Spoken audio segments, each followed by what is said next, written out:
Shalom, kita kembali dalam program Rema yang senantiasa hadir dalam hidup saudara untuk memberikan kekuatan, pertolongan, dan menyatakan anugerah Tuhan ke dalam hidupmu.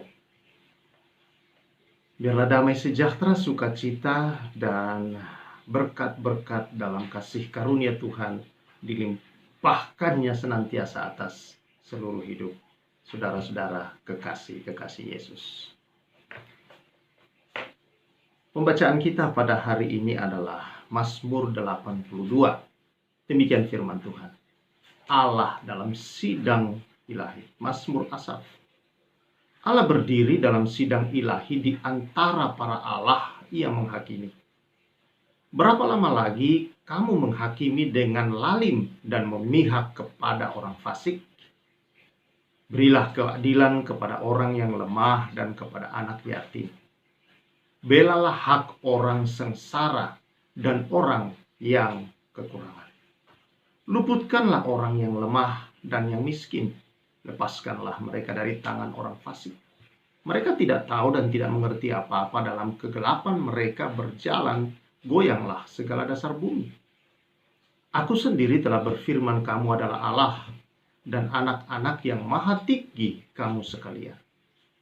Namun seperti manusia kamu akan mati, dan seperti salah seorang pembesar kamu akan tewas. Bangunlah ya Allah, hakimilah bumi, sebab engkaulah yang memiliki segala bangsa. Sahabat-sahabat Yesus yang saya kasihi, Mazmur 82 ini tentulah adalah menunjukkan bahwa Allah adalah Allah yang senang atau memiliki kepribadian yang adil. Allah tidak suka atau tidak bisa melihat ketidakadilan yang terjadi.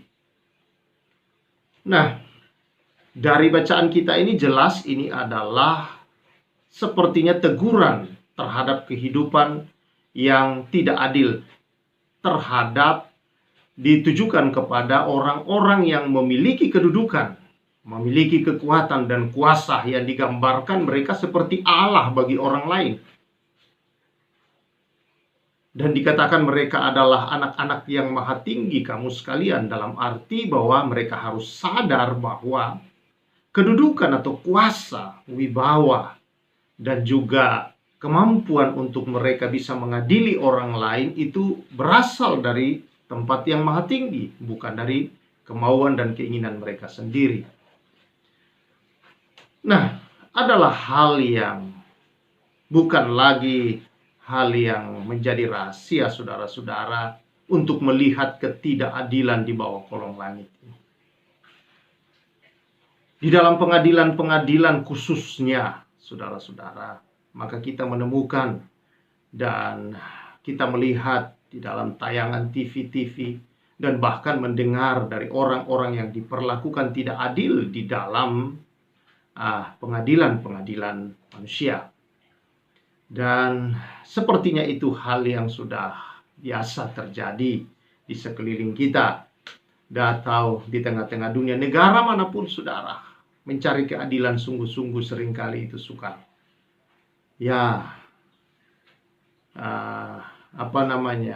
Itu hal yang sepertinya saudara-saudara, banyak hal yang bisa menentukan betul-betul keputusan-keputusan para pengadil atau hakim, saudara-saudara, benar atau tidaknya. Banyak faktor yang bisa menentukannya. Dan itu bukan lagi rahasia di tengah-tengah kita, saudara.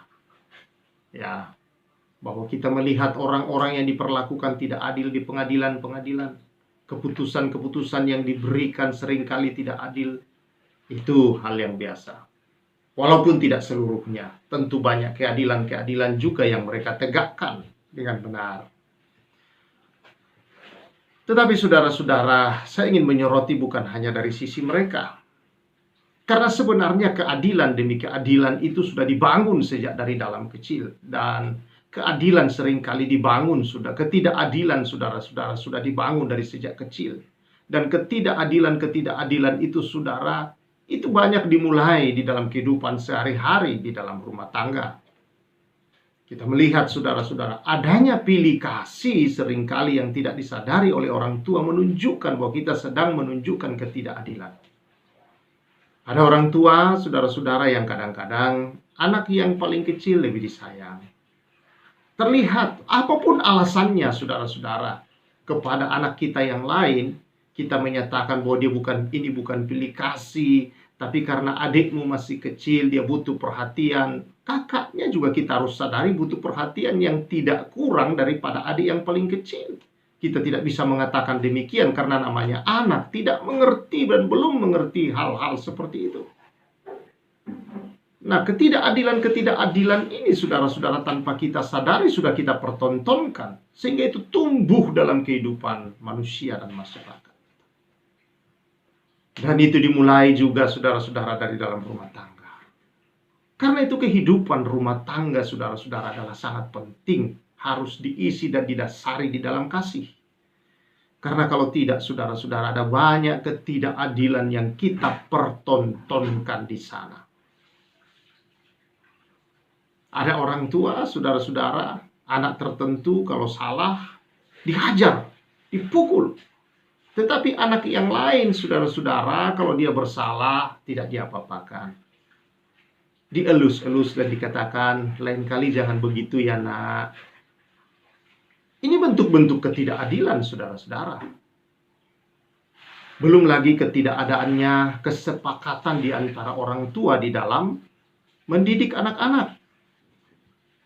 Kalau bapaknya marah terhadap anaknya karena kesalahan, dia lari kepada mamanya. Mamanya elus-elus, dia salahkan bapaknya. Memang papamu tuh seperti itu. Kita sedang mempertontonkan ketidakadilan. Yang satu menyatakan itu salah karena memang benar dia salah, tetapi yang satu membelanya sehingga sang anak berpikir bahwa itu hal yang biasa rupanya. Bahwa kesalahan bisa diubah menjadi hal yang bahwa saya tidak berbuat salah karena ada orang yang membela saya. Dan itu teguran-teguran, saudara, terhadap kita semuanya. Dalam berbisnis, dalam berdagang, banyak ketidakadilan. Pedagang-pedagang yang ada di pasar.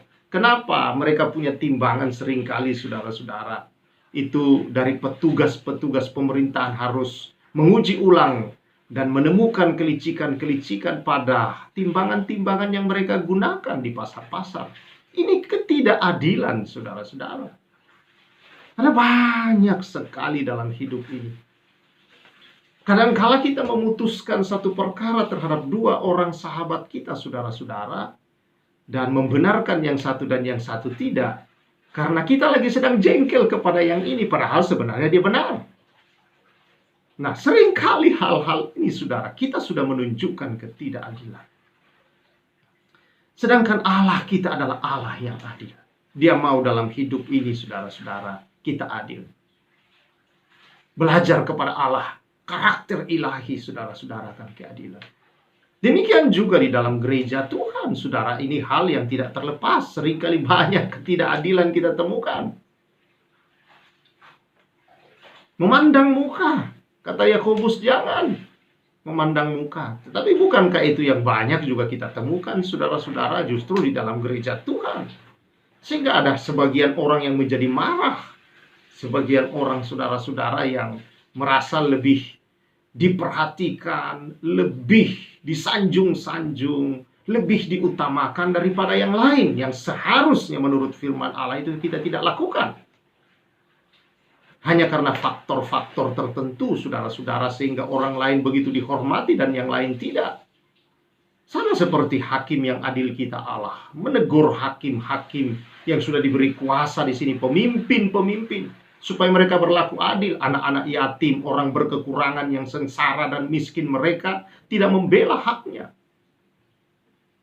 Saudara-saudara yang saya kasihi di dalam Tuhan Yesus Kristus, hal ini memang bukan hal yang mudah, tetapi orang percaya harus belajar.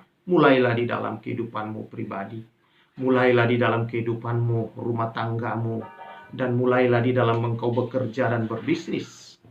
Kalau engkau sebagai pimpinan di dalam kantormu, berlakulah juga adil, atau di toko-tokomu berlakulah adil. Jangan menerapkan target yang tinggi tetapi upah mereka begitu rendah. Dan mereka setengah mati untuk mencapainya. Dan karena mereka kekurangan, karena mengejar target itu kiri kanan, mereka tidak mendapatkan uang bensin yang cukup, uang makan yang cukup. Mereka sakit, mereka harus ke dokter sebagainya, sehingga mereka harus berutang karena kurang. Sementara mereka berhasil mencapai target, bahkan seringkali melebihi target-target itu, saudara-saudara. Dan apa yang terjadi? Perusahaan semakin membesar, bahkan buka cabang sana sini, tapi pegawainya, upahnya tetap, dan banyak utang-utang mereka. Inilah ketidakadilan. Kalau engkau pimpinan dan anak Tuhan, belajarlah adil dalam hidup ini. Karena ingat, kita semua di bawah kolong langit ini, saudara-saudara. Kemampuan, hikmat kita, segala kedudukan, jabatan, apapun yang kita miliki sebenarnya kepercayaan daripada Tuhan. Dan Tuhan berkata, kamu hanya manusia yang akan mati, dan kamu akan tewas, dikatakan di sana, dan kamu akan menghadapi pengadilan Allah. Kita bersyukur, saudara-saudara. Bagaimana Allah menunjukkan keadilan kepada kita. Allah menunjukkan keadilan, saudara-saudara, dengan luar biasa. Contoh yang paling luar biasa buat kita tentang keadilan Allah adalah atas kematian Kristus di kayu salib. Allah begitu mengasihi manusia, tetapi manusia berdosa, saudara-saudara.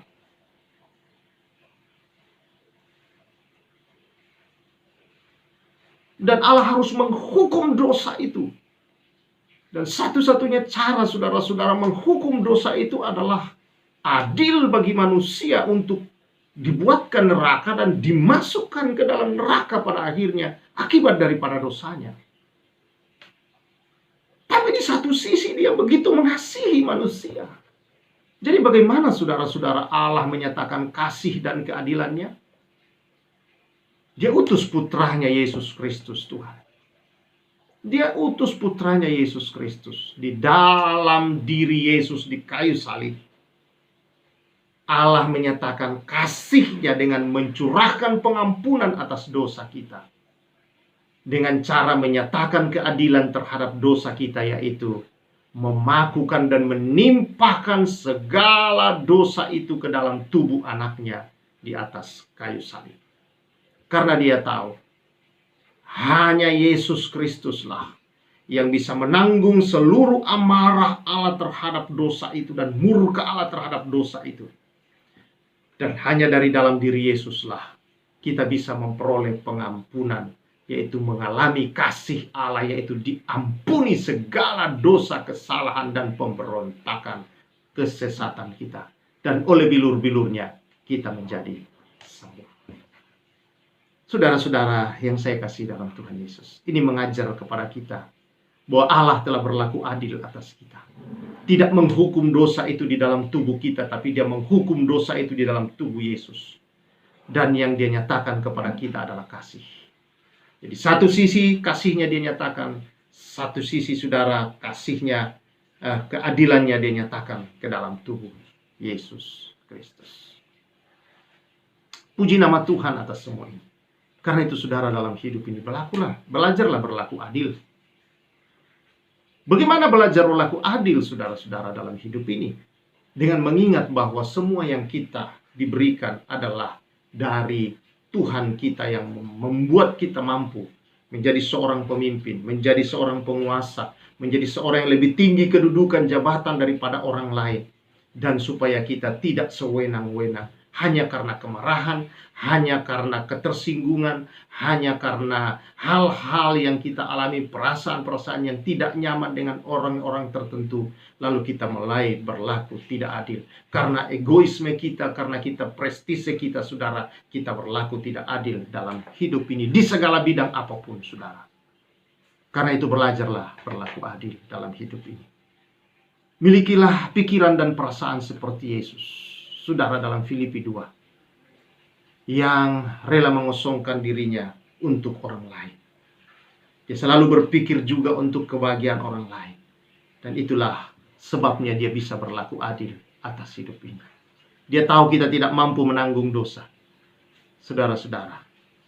Dan tapi dosa harus dihukum, maka dia tanggungkan hukuman itu ke dalam dirinya. Dan kasihnya dia curahkan di dalam kita untuk mampu berjalan, menyembah, memuji dia, dan taat, dan setia kepada dia, dan senantiasa hidup dalam kebenarannya. Haleluya. Karena itu saudara, sekali lagi, adalah hal yang adil. Kalau kita sudah diampuni, lalu kita menyembah dia, kita mempersembahkan seluruhnya kepada dia. Kita tidak berhitung-hitung dengan Allah. Karena Allah tidak berhitung dengan dosa kita. Allah tidak berhitung dengan kesalahan-kesalahan kita. Allah tidak pernah berhitung dengan segala pemberontakan kita. Semuanya dia hapuskan dengan darahnya, dengan nyawanya sendiri. Masa iya saudara-saudara, kita berhitung hanya untuk 100.000, 200.000, 300.000 kita, 10.000, 1.000 kita, 2.000 kita. Kita berhitung. Syukur Allah kita adil dan tidak berhitung. Mari kita belajar tidak berhitung. Menolong orang tidak berhitung, saudara-saudara. Memberikan hal-hal yang patut kita berikan, kita tidak berhitung. Itulah kasih. Kasih dari Bapa surgawi. Inilah keadilan yang kita perlu belajar di hidup ini, saudara. Keadilan yang perlu belajar.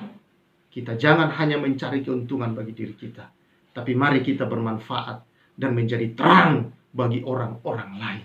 Dan garam, yaitu memberi fungsi yang baik, memberikan kenyamanan, sukacita, memberitakan kabar baik dan sukacita kepada orang-orang melalui segala cara yang terbaik yang bisa kita lakukan. Biar nama Tuhan dimuliakan. Haleluya. Dan saya percaya perjalanan hidup saudara akan penuh damai sejahtera, sukacita, dan senantiasa diberkati oleh Tuhan Yesus. Amin. Kita bersyukur saudara-saudara. Kiranya roh keadilan itu, kasih daripada Allah terus berkarya dan bekerja dalam kehidupanmu dari saat ini sampai selama-lamanya. Dalam sepanjang hari-hari hidupmu.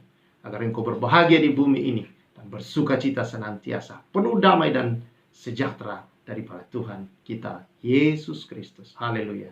Amin. Puji Tuhan saudara-saudara. Selamat menjadi orang-orang yang adil dan menunjukkan keadilan. Dan saya Pastor Samuel mengucapkan salam restorasi.